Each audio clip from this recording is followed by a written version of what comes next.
right, I would like to welcome all of you to the Society of Skeletal Radiology's Resident Education Club webinar. My name is Michelle Dorsey, and I will be serving as the moderator for this session.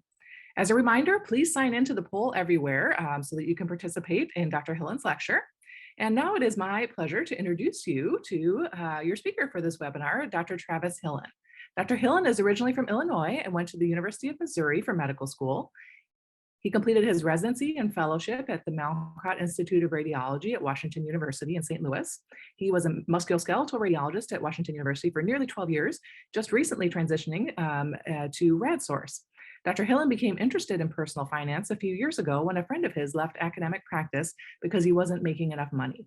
This really sparked an interest for him, and he started teaching residents and fellows a financial curriculum at Washington University for the last several years.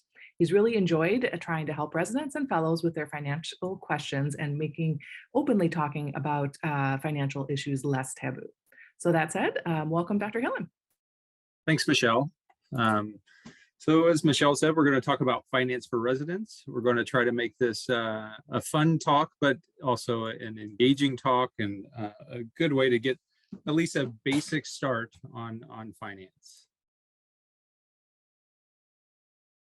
All right, so these are my disclosures. I'm not going to talk about speculative investing, cryptocurrency, margin investing, or other get-rich-quick schemes. And this presentation should not be taken as financial, tax, or legal advice. All right, so let's start with this question. Does your residency provide any financial topic educational opportunities?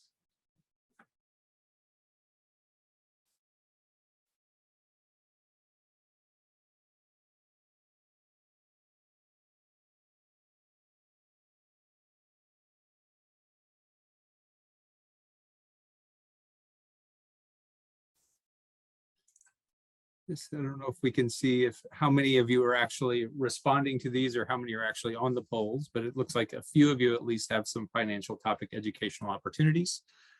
The reason I'm asking that question is because a few years back, there was a paper published in the International Journal of Medical Education that said personal financial literacy was an unmet medical education need. The conclusions were that residents and fellows have low financial literacy and investment risk tolerance, high debt, and deficits in their financial preparedness. And adding personal finance education to the medical curriculum would benefit trainees, and there were several different categories or areas that needed some education. How to make a monthly budget, debt, loan management and credit scores and reports, savings and retirement planning options, life, health, and disability insurance, and estate planning strategies. And we're going to cover several of these in a little bit of detail during this talk. I'm showing this slide because I think that for me, the big thing that I don't want you to be is a 40-year-old that does not have a net worth of $1 million. I know that seems like a lot of money right now to most of you, but if you are on that traditional track where you finish your fellowship around the age of 32, that gives you 8 years to become a millionaire. Again, it may seem daunting, especially considering a lot of you have, hundreds of thousands of dollars of debt, but it can be done even with that amount of debt. This is our outline for the talk, and we're going to start by talking about my 3 favorite sayings for money. All right, so number 1 is live like a resident, and that comes from white coat investor James Dolly. The first couple of years of your attending career will set the stage for your life finances. You can make a lot of money, right? You're going to make a lot of money as a radiologist over that lifetime, but you typically don't have much invested at this point. If you have a high savings rate and pay off your debts initially, so keep living like a resident, that will set you on your way to financial freedom. Number 2 is wealth is not a lifestyle. It is the accumulation of assets and getting rid of debt and increasing your net worth. What does a millionaire look like? Well, according to the Millionaire Next Door book, it was often the person driving the 20-year-old F-150 and living in the ranch house and not driving the $200,000 car with a McMansion. Keeping up with the Joneses will really set you back a long way. So just because you have a high income, that does not make you wealthy. And I'll show an example of that in a little bit here with the tale of 4 physicians. Then my last favorite saying is no amount of money ever bought a second of time. And that was Iron Man or Tony Stark in Avengers Endgame. And so time is a commodity that is finite. Money is important, but it shouldn't dictate all things in your life. You should, however, consider the money consequences of your decisions and by experiences or memories or things that help make memories, not just things. What is FI or FIRE and why aim for it? Okay, so FI is financial independence, and that means having enough money to live the rest of your life without changing your lifestyle. From the Trinity study that was done several years ago, that means having a portfolio with about 25 to 30 years of yearly expenses in it. And that's based on the 4% rule from that study. FIRE just means financial independence and retire earlier. So that means you've saved better and were more frugal and you can retire earlier than typically age 65. Another way to look at it is why you need FU money. And that's what J.L. Collins called it in The Simple Path to Wealth, because that gives you flexibility. You can work because you want to or like it. You can go part-time, you can change jobs, you can mold your current job to fit your needs or wants. You can retire. This gives you less burnout, makes you less of a slave to money, and more time and resources to explore your skills and abilities. All right, so that tale of 4 physicians. And so this is a cautionary tale. This describes 4 different physicians that all have the different spending habits and savings rates, but all have the same base salary. Okay, one of the key concepts to this is savings rate. So this is contributions divided by compensation. Okay, in this case, there are a lot of different savings rates, but if you want to think about it simply, if you make $400,000 and you invest $100,000 of that, that's a 25% gross savings rate. We should be aiming for a savings rate greater than 20%. All right, so which one of these are you going to choose to be? Dr. Anderson, she is an exceptional saver. She's very thrifty. She only spends about $80,000 a year, and she saves 48% a year. So her saving rate is 48%. Because she only spends that $80,000 a year and she's saving so well, it only is going to take her 10 years to retirement. She needs $2 million to retire. If we look at Dr. Benson, he's also a very good saver, still savings rate of about 36%, but he spends more. So it's going to take him about $3 million to get to that 25 to 30 times his yearly spending to get there. Next one is Dr. Carlson, still doing a pretty good job. He's at 24%, but it's going to take him 24 years to retire because he's spending more and is going to need $4 million to retire.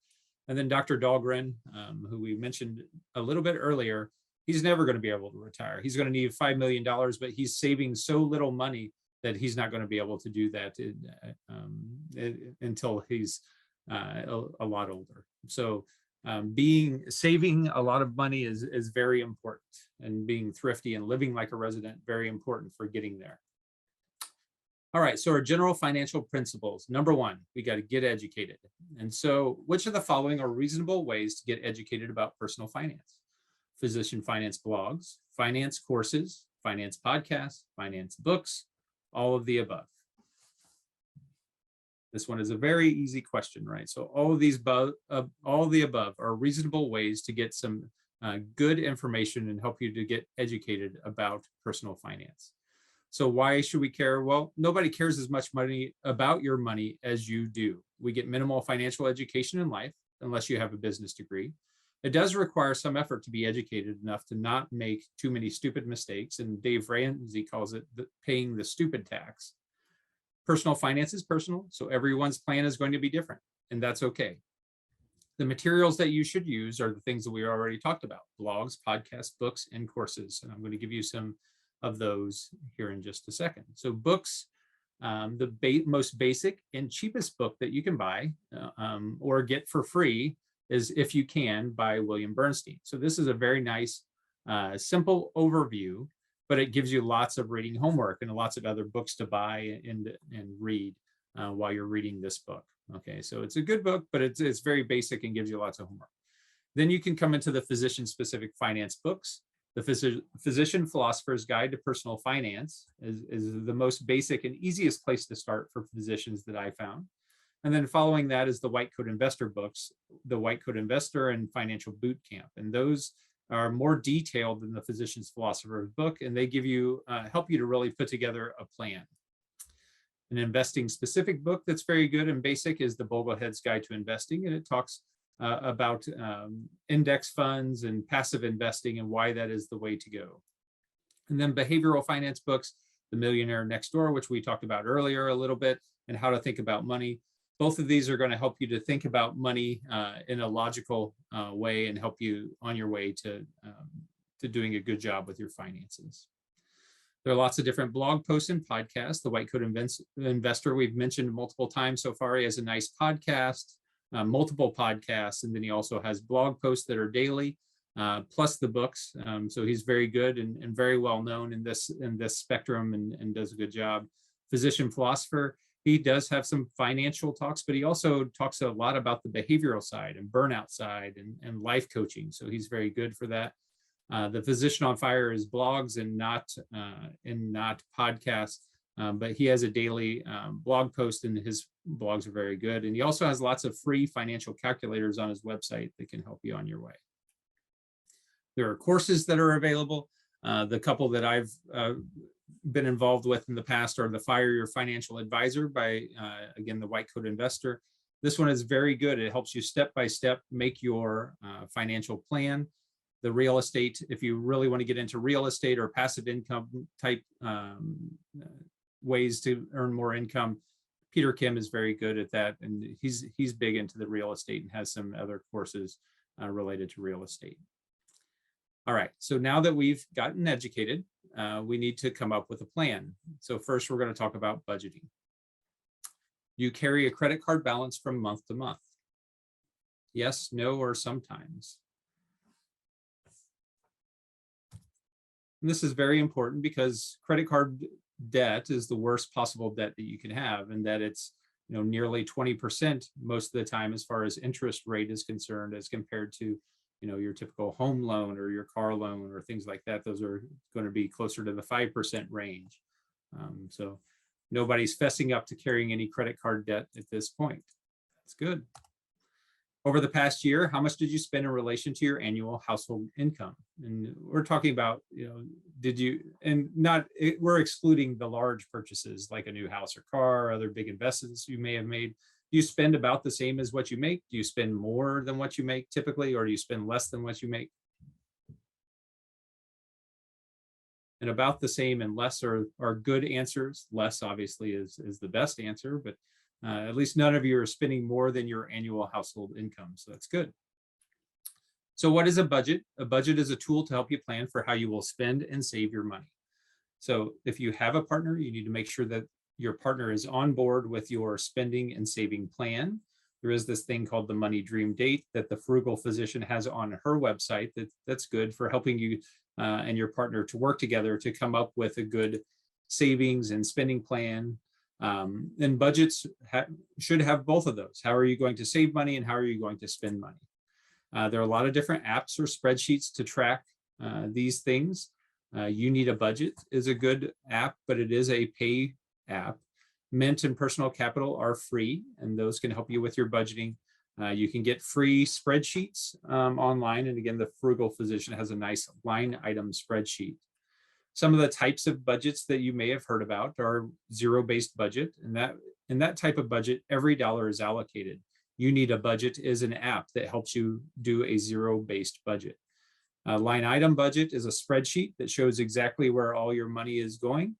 Proportional and pay yourself first budgets are less detailed budgets that just kind of tell you, I need to put this amount of money away, and then the other money can go towards other things. They're less detailed.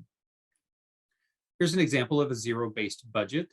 A monthly income of $3,000, and you can see that every single dollar is allocated until you get to amount of $0.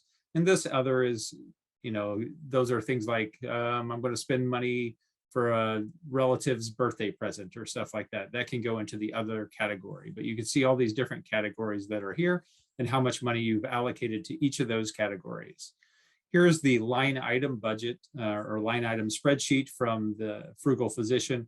And this is pretty intense, right? It even has all your withholdings from your paychecks and all these different categories. And you can add as many categories as you need to add so that you can be very detailed in your budgeting and try to figure out exactly where your money is going. Budgets can change over time. As a resident, fellow, or early attending, typically a more detailed budget is going to be useful, like a line item or zero-based budget, because then you can figure out exactly where your problem spending areas are and fix them. By the time you're in mid-career to late career, hopefully your student loans are gone, most of your debt's gone. At that point, you can still use those detailed budgets if that floats your boat. If not, then you can move on to using a proportional or pay yourself first type budget, or those less detailed budgets where you make sure that you're hitting your savings goal and the rest of the money you spend the way that you see fit. An example of a budget for a resident or fellow, I know most of you are probably making a little bit more than $60,000 a year, but resident fellow salary, we're going to look at it as being a $60,000 salary, which is more than what the median salary in the US is. I know we think we have it bad as residents and fellows, but really, we're not doing too bad as far as our salary is concerned. Most of the money as a resident and fellow is going to go towards fixed expenses. That includes taxes, housing, plus utilities, insurances, and our minimum student loan payments. All the other stuff goes into our variable expensive, and that is things like retirement, auto repairs, car repairs, food, vacation, and all that other stuff.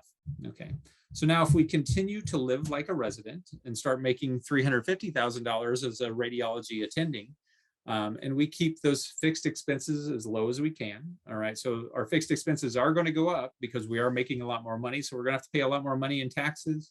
We're going to have to pay more in our minimum student loan payments. But if we keep our housing about the same, our insurance is about the same, and we consider those variable about the same, that gives us about $200,000 a year to build wealth, right? So that's greater than 50% savings rate. So continuing to live like a resident when you're an early attending will help you to really get rid of those student loans very quickly and help you with those retirement accounts and getting those built up very quickly.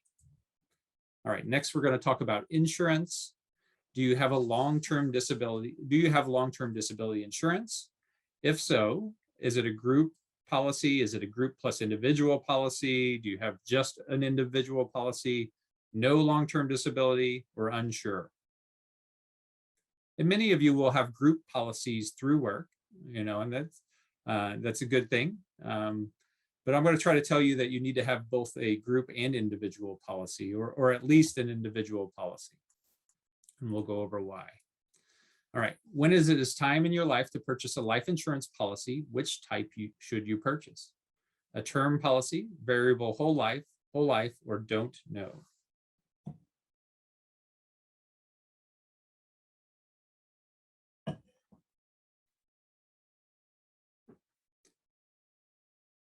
Okay, and those are the good answers. Term policy is the one that we should be buying, and if you don't know, it's good that you're on this webinar.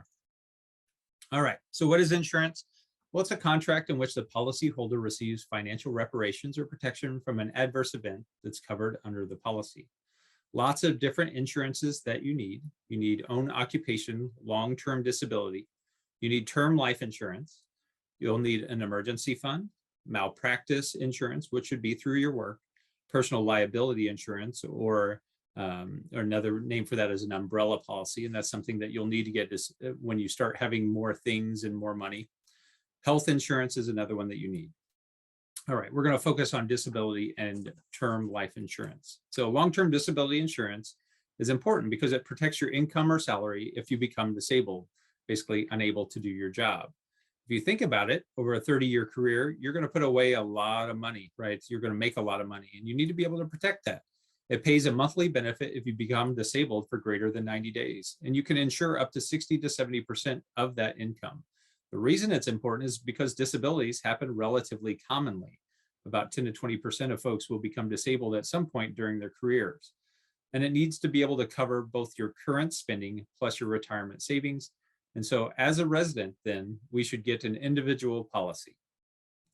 The types, again, are the group policy, and that's going to be through your job. And that's something that's pretty easy to get, right? You just say, I want the group policy, and you pay for it. Individual policies are a little bit more difficult to acquire. They have to be own specialty, own occupation, so they will cover you for your specific radiology job. They are more expensive than group policies. They are more difficult to acquire. You have to fill out a questionnaire and fill it, and disability insurers are always trying to get out of, having people, if you have any red flags at all, then you won't be able to get disability insurance through them. So you have to be careful of how you answer some of the questions for individual policies. And you will have to do blood tests and things like that for an individual disability policy. It does make sense to do both. And there are only a few companies that do this individual own specialty, own occupation policy. You need to use an independent agent to buy that policy. Within disability insurance, there are a lot of different riders or additional benefits for additional premium. Guaranteed renewable and non-cancelable means that it can't be changed until age 65. A future purchase option is something that you need to help you increase the amount of disability you can as you increase your income. Because right now you're a resident, right? So you're making $60,000 or $70,000 when you're attending your $300-some thousand. You definitely need to be able to have future purchase options so that you can increase the amount of disability insurance you have. Residual disability option, so that helps in the case of partial disability. A cost of living adjustment rider helps cover inflation, and that's pretty important for early in your career.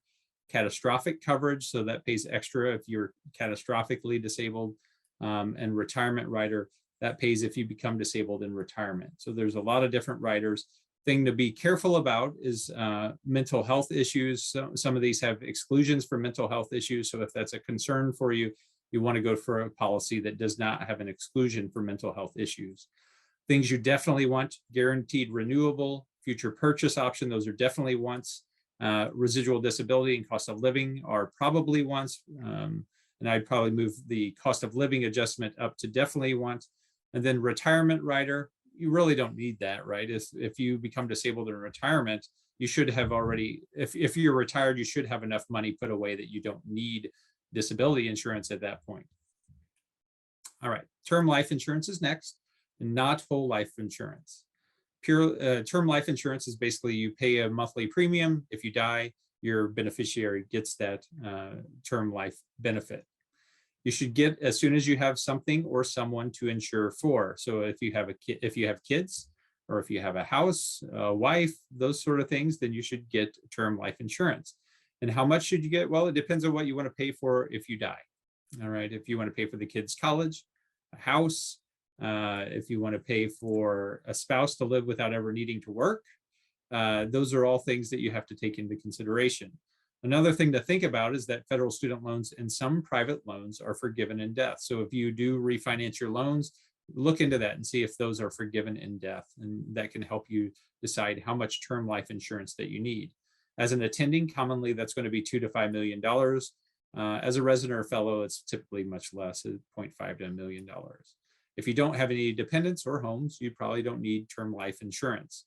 And there is this thing called laddering life insurance, and that means buying multiple policies for different term lengths, and that can help you cover cost or save some cost over the time as some of those policies fall off after. So after 10 years, say $1 million falls off because you have $1 million in the bank now. You don't need that extra $1 million. So you can ladder that life insurance. Next is loans. Student loans are what we're going to focus on. So do you currently have any student loans? Please include all undergraduate and graduate school debt.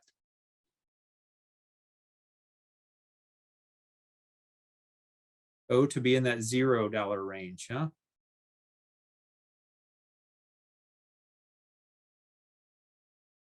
Okay, so we're all over the board here, and obviously, that's something that we have to think about a lot and figure out exactly how we're going to get rid of them, right? So how are you going to get rid of them? Income-driven repayment is typically what we're going to use during residency. Public service loan forgiveness versus refinance once we get to the end of residency / fellowship and early attending. Home loans, we're not going to talk about those very much, but when you think about home loans, doctor loan versus conventional loans are typically better terms than doctor loans. They have 20% down to avoid PMI. So you have to save a fair amount of money to get a conventional loan that avoids PMI. Doctor loans are nice in that they don't have a down payment and no PMI, but they do typically have a higher rate and fees. Car loans are something that we should avoid if we possibly can. Student loan debt, as we know, it's been a lot out in a lot of talk about that in the political world. Student loan debt is crazy amounts of money. And for medical students, the average is greater than $200,000. The interest rates for the last several years have been around 6%. So if we think about that, we really have to have a plan to get rid of them. During a 6-year residency and fellowship, if you have $300,000, you're putting up 18,000 extra a year over that course of 6 years, that puts you well over 400,000 already if you're doing nothing with your student loans. Obviously, right now, given the interest holiday for the last couple of years, that's helped out several people or quite a few people, but really have to have a plan for getting rid of them as soon as that interest rate goes back up. A lot of different ways to handle student loans. Deferment and forbearance are things that we should avoid if we possibly can. Income-driven repayment is what most of you are going to be in at this point in time. Refinance is something that you consider down the road when you get closer to taking that attending job. All right, the income-driven repayment plans, most should use one of these while in training, and it's based on income and size of family, not interest rates or total debt burden. It is taxable forgiveness after 20 to 25 years of payments, and most of you will not do that. That's not the best option for most. However, tax-free forgiveness and 10 years in public service loan forgiveness can be a good option for many of us. Again, 0% interest currently till August 31st. It can be complex to figure out which income-driven repayment plan to use, depending on if you have a spouse, if that spouse is an earner, or if that spouse has loans. It also can depend on state of residence. So it can be complicated to figure this out. The 4 different income-driven repayment plans are these. Pay and repay are the 2 that most of you will be using. In fact, most of you will probably be using repay. Pay is the one that it can be complicated to figure out if it makes sense to use. And that again has to do with typically with your spouse, how much loans they have and how much they're making. You can change out of one to another as life situation changes. Well, what is public service loan forgiveness? Well, it's a government program that forgives the remaining balance on your loans.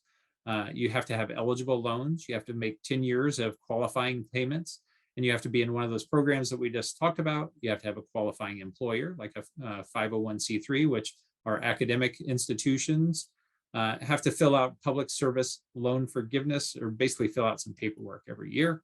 And this does make sense for people with long training programs like radiologists, right? That's 6 years of training. So that leaves you with 4 years left to give to one of these qualifying employers, especially if you're going to take a job that qualifies, and especially if you have a really high loan burden. Just have to really keep good records of the payments and do the yearly certification forms. Refinancing is the next option. And refinance as soon as you have a attending contract in hand and are not eligible, and you know you're not going to be eligible for public service loan forgiveness unless your interest rate is still 0. You know, it's set to expire at the end of August, but who knows? They keep pushing it down the road. If you do refinance, you can't do the PSLF, so don't refinance until you're sure about that. And you can refinance private loans into lower interest rate loans at any time. Rates are dependent on your total debt burden, income and credit scores reports, lots of different options. Many have incentives, apply to multiple, go with the lowest. And then you can refinance every once in a while when you know, just kind of keep an eye on the things that are out there available from all these different places and different bonuses and different rates that they may have. So you can jump around from company to company to get some better incentives for your refinance loans occasionally. The bottom line is that student loans can be very complicated.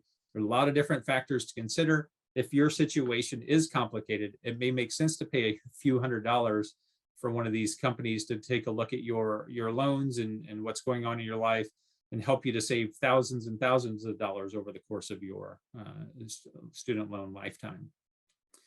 Next topic is investing.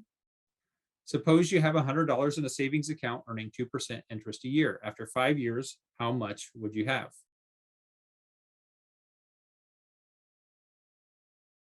I know, making you think about math. It's pretty rough, right? It's 6 o'clock on a Wednesday night.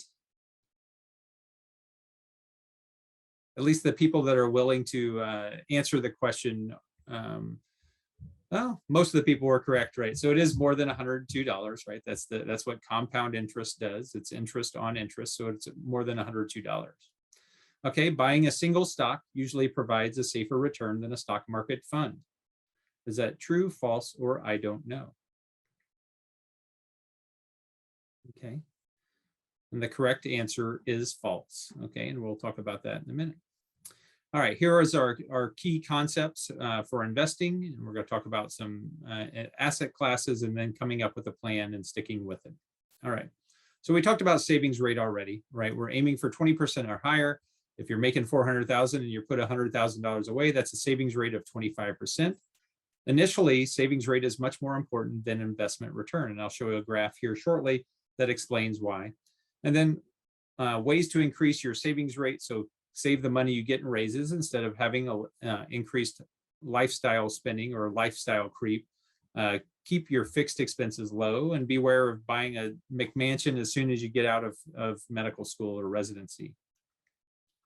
Compound interest is the next important topic, and that's interest on interest, the rule of 72. So if you take 72 and divide it by the amount of money that you're making on your investments, that is the amount of time for doubling your money. So it shows really the importance of being in the market for a long time and allowing your money to double multiple times.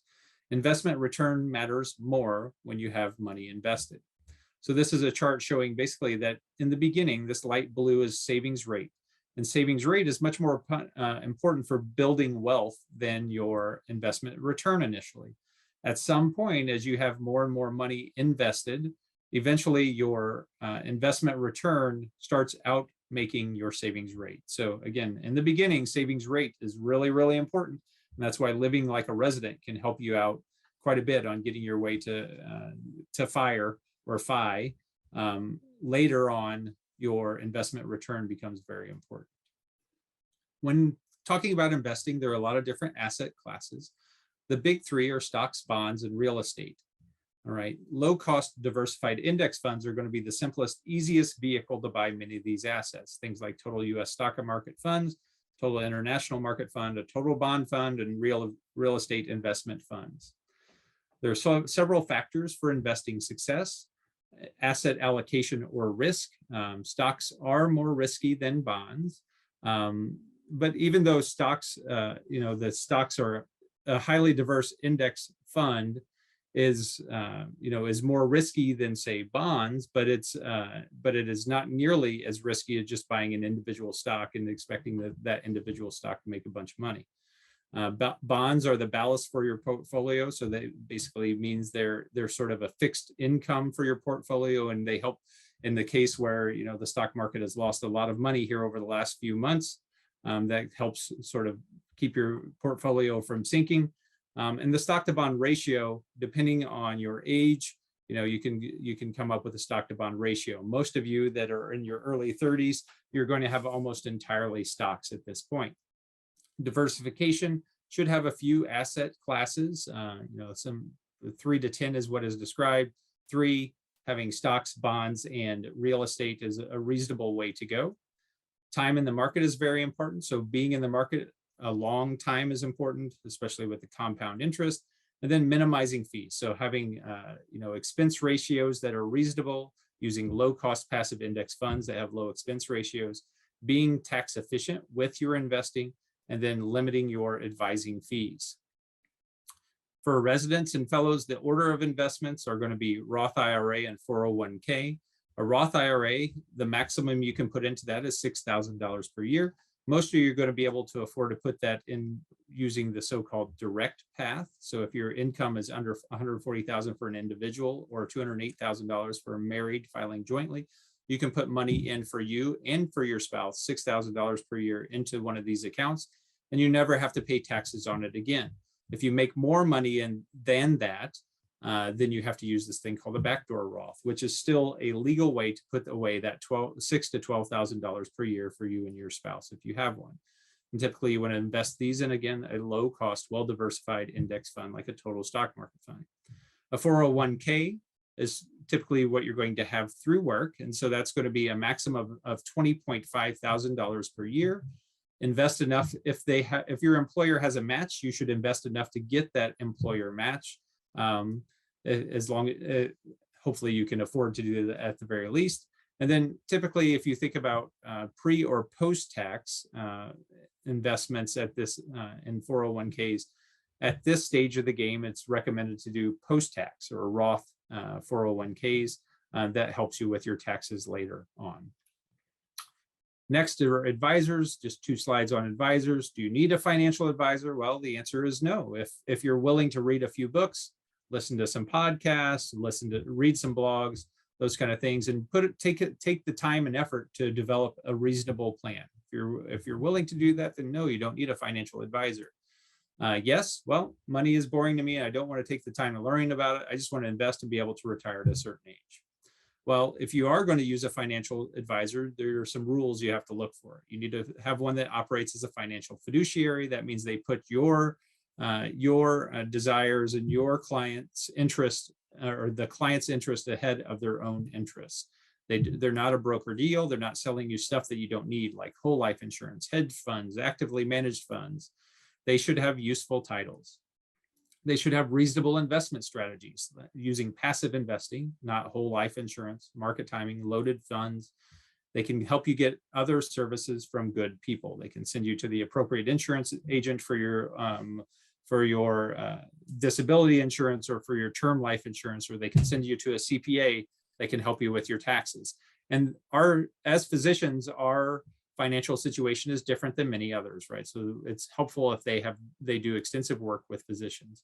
And we're looking for a fee-only financial advisor. That means they have a fair flat fee or hourly rate. Assets under management is not as good. In that case, you pay a percentage based on the amount of money managed. There are some red flags. The financial advisor shouldn't be getting commissions from your purchases, and they should be in the 3 or 4 figure dollar amount. Some of them are free for trainees. Estate planning, one slide on that. Estate planning is very complex, but there are some basic things that you can do for estate planning at this point in time. Appropriate insurance is going to be very helpful for your beneficiaries, and making sure that your beneficiaries are up to date and appropriate on your insurance. So having appropriate insurance is very important for estate planning. Titling your assets appropriately is also important. That does depend on the state. In Missouri, tenants by the entirety is the way to go, but that's not something that is actually available in all states. So that's going to be something that's dependent on where you live. Using work retirement accounts and pension. So those work retirement accounts are protected from bankruptcy, creditors, and lawsuits due to this ERISA Act of 1974. And then you do need a few documents. You need a will. So if you have kids, you definitely need a will so that if you and your spouse were to die in some crazy accident, right, where do your kids go? You also need a living will or healthcare power of attorney if for some reason you become incapacitated and can't make healthcare decisions or financial decisions. So you need those power of attorneys for those to help you out in those situations. So not a whole lot of things that you have to do currently. You don't have to make it too complex, but there are some things that you do need to do at this point in time. And this is what my family plan looks like. It does have a lot of detail on it. It's 2.5 pages long, but this is something that my wife and I put together. It's something that you have to readdress yearly. It should talk about exactly what you do and how things fall into your financial plan. But it also should consider what your hopes and dreams are. Like, so I want to pay for my kids' college. So what do I need to do that? So that's part of, this financial plan. All right. Last thing is contract evaluation. So about 50% of physicians change jobs within the first few years of residency. How much are you worth? Well, that depends on where you live, how much you're willing to work. Something that can be very helpful is if you can compare multiple contracts for similar jobs in the same area. The best negotiating power comes with another job in hand. If you do have a contract in your hand, have a healthcare contract attorney take a look at it from the same state as the job. Beware of no-compete clauses, especially if you know that you need to live in a certain area for the long term. If you take a job with a no-compete clause and you hate that job, then you're kind of hosed, right? So you have to be very careful about that. How much notice do you have to give to leave is important. What are the benefits of the job, and are they favorable as compared to benefits of similar jobs in the same location? What about partnership? Do you have to buy in? If you do buy in, do you get the buy-in back if you leave the job? All right. So in summary, we need to live like a resident. We want to save, have a high savings rate, use compound interest as an ally and not an adversary, avoid rapid lifestyle creep, but you do have to have some fun because remember, time is the commodity that we can least afford to lose, right? Get educated so that we can develop a financial plan for budgeting, insurance, loans, investing, advisors, estate planning, and contract evaluation. All right. Thank you.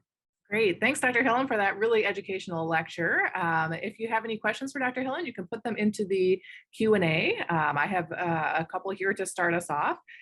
How do you feel that we can best avoid making some big financial mistakes?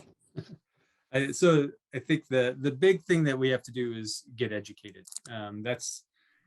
I think that's where I most screwed up initially.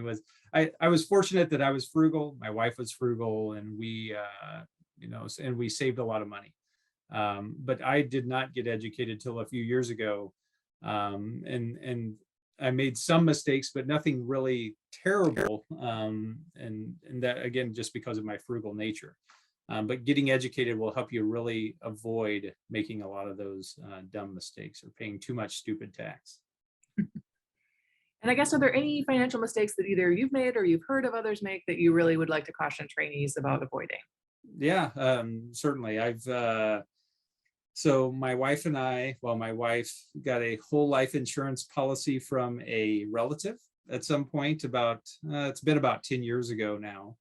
And that's just really a waste of a lot of money. But at this point in time with the whole life policy, it's reasonable to keep because it's worth more than what we've paid for it initially, and it's something that you can pass down to your family members tax-free. So it is reasonable for some folks to do that. It's definitely not something that you should be doing as a resident or early attending or fellow, though. That's probably the biggest one that I've made. Other than that, yeah, I wish I would have been investing more when I was a resident. I didn't use the 401k through work that I should have been using. I was just like, I'm a doctor, or I'm going to make a lot of money eventually. And, but I missed out on several years of compound interest that I could have been picking up. And at that point when I was a resident, the stock market was at its lowest at that point. So I really would have benefited a lot from putting some money into the stock market then that I didn't do. All right, we had another question come in. Do you use a set it and forget it system for investment choices in stocks or funds, or do you regularly revisit and make changes? No, I use a set it and forget it type thing. So there is this thing called rebalancing that you typically will do with your investments. But in my financial plan that I showed you there briefly, it says exactly what my allocation is. So I use a set it and forget it, but I do look at it yearly to make sure that my portfolio is the way that I want it to be. So then I may have to reallocate a few funds in my tax deferred accounts so that I get again to the balance for bonds and stocks and all these different things that I needed or that I have in my financial plan. Great, thanks. Here's another one from a resident. As W-2 employees, are there any tax sheltering strategies that residents should pursue as taxes seem to hit us a little harder with our lower salaries? Yeah, I mean, so the good thing about taxes are that they are a graded system, right? So if as a resident salary, the taxes are not nearly as high as they're going to be for us, but ways that you can save some money on taxes are if you are putting money into a 401k that lower and you do it pre-tax, which is not favorable for long-term taxes, but that is a way to lower your tax burden, at least in the beginning. There are some deductions that you can take. If you're paying on your student loans, that's something that you can reduce your federal tax burden with, is some of that student loans. You can also, if you have a home, there are some deductions from that also. Great. And there's one more question. Is there any utility in a Roth IRA when you only have a few years left in your residency? Yes. So a Roth IRA is something that everyone should be doing at all times. And so that's one of my biggest mistakes is I didn't start doing those, as soon as I started making money. I should have. In fact, I'm going to start them for my kids once they start making W-2 money. Roth IRAs are something that are going to go away, probably. They have not yet, but something that are at least backdoor Roth IRAs are something that are going to go away. So this is, at this point in your career, is a very good way to be able to put $6,000 away a year and let that compound interest for the next 40 years, hopefully doubling at least, four different times for you there. So that can be a lot of money for you, especially at this point. I know it may seem daunting to try to be able to put $6,000 away. You don't have to put $6,000 away. If you can afford $1,000, just put that $1,000 into the Roth IRA, because again, you never have to pay taxes on it again.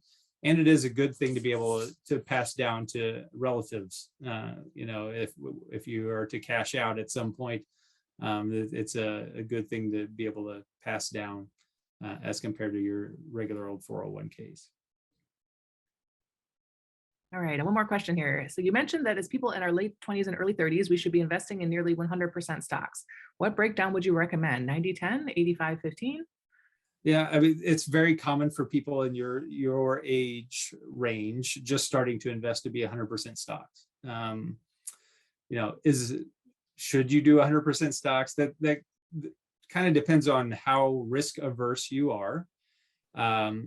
If you go to like Vanguard or go to any of these investment companies, they have questionnaires that help you to figure out what your risk, your risk tolerance is.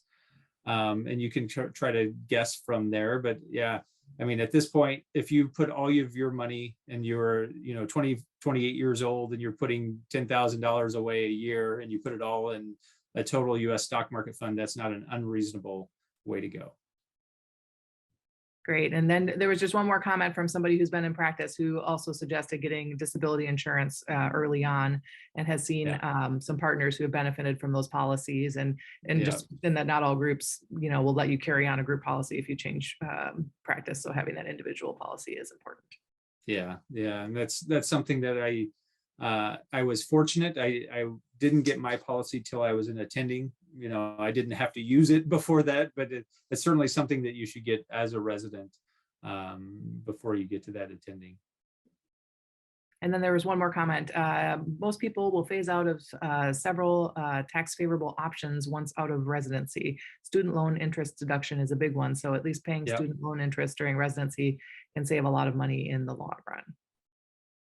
Yeah, that's not it's not a huge deduction on your taxes, and you have to you have to be itemizing your taxes to actually get that deduction, but it is something that you will phase out of as soon as you become an attendant. Great. Well, I'm sensitive to the time. Any last words of wisdom for us, Travis, or shall we wrap things up? No, I think the big thing is just get educated. So hopefully this at least piqued your interest in finances a little bit. I know it requires several lectures to get enough detail for you to take a whole lot of actionable stuff away from these lectures, but at the very least, I hope it piqued your interest and said, I need to spend some time getting some stuff in order. Great. And I'll just remind folks, the link is in the chat to give us feedback on this webinar. And again, many thanks to Dr. Hillen for this presentation, and to our audience for coming. We do have another lecture in the series coming up. It'll be on June 15th at 7 p.m. Eastern Time. It will be on pediatric MSK, specifically imaging of normal and abnormal growth plates, given by Dr. G. Nguyen from the Children's Hospital of Philadelphia. So we hope to see you there for that lecture. All right, thanks everybody. Thanks all. Have a good evening.